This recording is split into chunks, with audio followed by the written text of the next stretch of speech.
여러분 안녕하십니까? 9월 14일 화요일 아침입니다.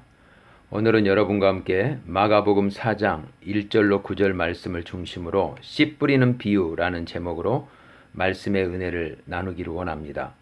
씨 뿌리는 비유는 왜 하나님의 나라는 값없이 모든 사람에게 주어지는데 어떤 사람들은 그의 반응에서 하나님의 나라에 들어가는 열매를 맺는 반면 어떤 사람들은 그렇지 못한지를 우리에게 설명해 줍니다.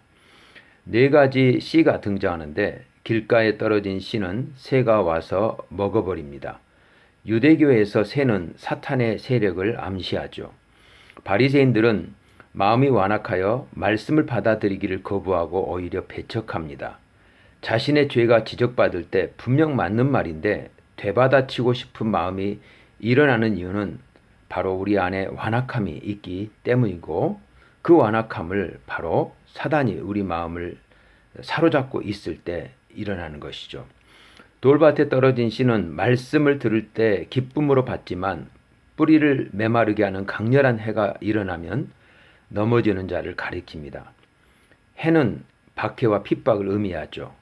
구도자들이나 새신자들이 신앙에 대한 관심을 가지고 교회에 오지만 핍박이나 환난이 닥치면 쉽게 넘어지는 이유가 바로 이 때문입니다.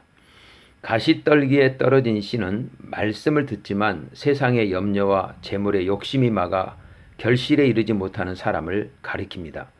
무엇을 먹을까, 무엇을 마실까, 무엇을 입을까를 염려하거나 혹은 물질에 대한 탐심 때문에 하나님의 말씀이 마음속에 뿌리를 힘차게 내리지 못하는 것이죠. 탐욕의 대상은 비단 물질만이 아닙니다.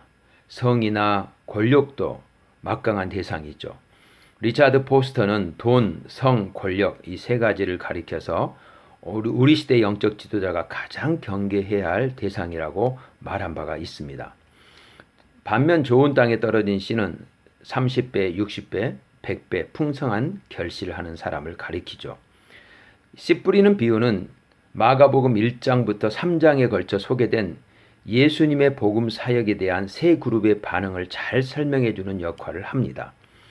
종교 지도자들이었던 바리새인들과 서기관은 예수님을 배척하고 더 나아가 그를 죽이기 위해 모의까지 하는데 길가에 떨어진 씨를 의미하죠. 두 번째 그룹인 무리들은 예수님이 주는 기적과 귀신을 쫓아내는 축기 사역에 푹 빠져 있지만 정작 예수님을 따르기 위해 자기 자신을 내어드리는 의탁은 하지 않습니다. 돌밭과 가시떨기 밭을 의미하는 것이죠. 하지만 제자들은 예수님의 부름에 즉각 순종해서 30배, 60배, 100배의 결실을 맺는데 바로 좋은 땅에 떨어진 씨를 의미하는 것입니다. 씨 뿌리는 비유에서 씨는 하나님의 말씀을 가리킵니다. 그리고 땅은 하나님의 말씀을 듣는 사람들이 반응하는 다양한 방식을 묘사하는 것이죠. 쉽게 말해 우리의 마음밭을 가리킵니다. 씨 뿌리는 비유는 두 가지 적용을 가능하게 합니다. 첫째, 씨는 생명력이 있지만 모든 땅에서 풍성한 결실을 가져오는 것은 아닙니다. 이 비유를 씨가 뿌려진 땅의 측면에서 적용할 수 있습니다. 나의 마음밭에는 쓴뿌리가 있지는 않은지를 늘 돌아봐야 하는 것이죠. 잔디가 있는 집을 보면 잡초가 방치하면 순식간에 잔디를 잡초밭으로 만드는 것을 보게 됩니다. 그러므로 마음밭을 늘 관리해야 하는 것이죠. 교만과 게으름과 탐욕과 거짓과 도둑질과 욕설과 음란의 잡초가 뿌리를 내리지 못하도록 늘 마음을 관리해야 하는 것입니다. 둘째로 이 비유를 씨 뿌리는 자의 측면에서 적용할 수 있습니다. 우리는 씨 뿌리는 농부로부터 파송을 받아 씨 뿌리는 자로 살아갑니다. 특히 자녀에게 우리는 부모로서 씨를 뿌리는 자들이죠. 땅은 거짓말을 하지 않는다는 말이 있습니다. 씨 뿌리는 자의 피와 땀이 매우 중요하다는 것이죠. 하지만 씨 뿌리는 자의 피와 땀에도 불구하고 씨 뿌리는 자가 어떻게 할 수 없는 게 수확입니다. 왜냐하면 수확은 씨 뿌리는 자의 노력을 넘어선 다른 변수에 의해 결정될 때가 많기 때문이죠.